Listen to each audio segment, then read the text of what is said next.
بسم اللہ الرحمن الرحیم۔ سیدنا ابراہیم علیہ السلام نے ایک روز اللہ تعالیٰ کی بارگاہ میں عرض کی، اے اللہ مجھے دکھا کہ تم مردوں کو کس طرح زندہ فرماتا ہے۔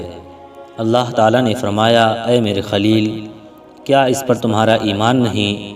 تو سیدنا ابراہیم علیہ السلام نے عرض کی، اے اللہ کیوں نہیں، میں تو اس پر ایمان رکھتا ہوں، لیکن میری یہ تمنا ہے کہ اس منظر کو اپنی آنکھوں سے دیکھوں اور عین الیقین کی منزل کو پالوں۔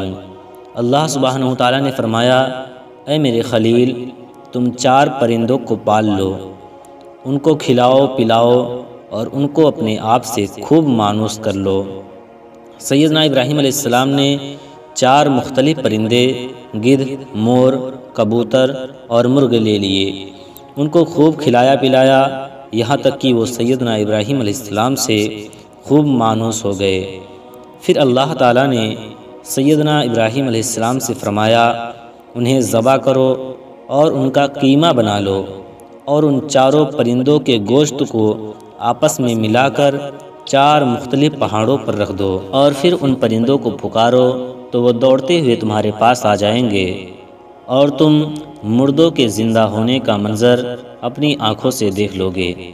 چنانچہ سیدنا ابراہیم علیہ السلام نے 4 پرندوں، مرغ، کبوتر، مور اور گدھ کو ذبح کیا اور ان کا گوشت آپس میں ملا دیا، اور ان 4 پرندوں کے سروں کو اپنے پاس رکھ لیا، اور 4 پرندوں کے گوشت کا قیمہ بنا کر قریب کے 4 پہاڑوں پر رکھ دیا، اور دور سے کھڑے ہو کر پکارا، اے مرغ، اے کبوتر، اے گدھ، اے مور۔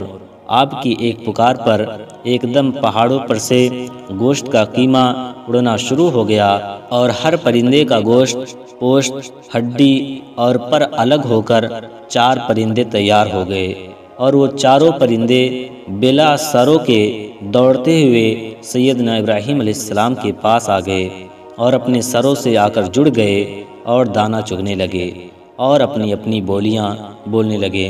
سبحان اللہ۔ امید ہے آپ کو ویڈیو پسند آئی۔ ویڈیو پسند آئے تو ویڈیو کو لائک اور چینل کو سبسکرائب ضرور کریں۔ ملتے ہیں اگلے ویڈیو میں۔ السلام علیکم۔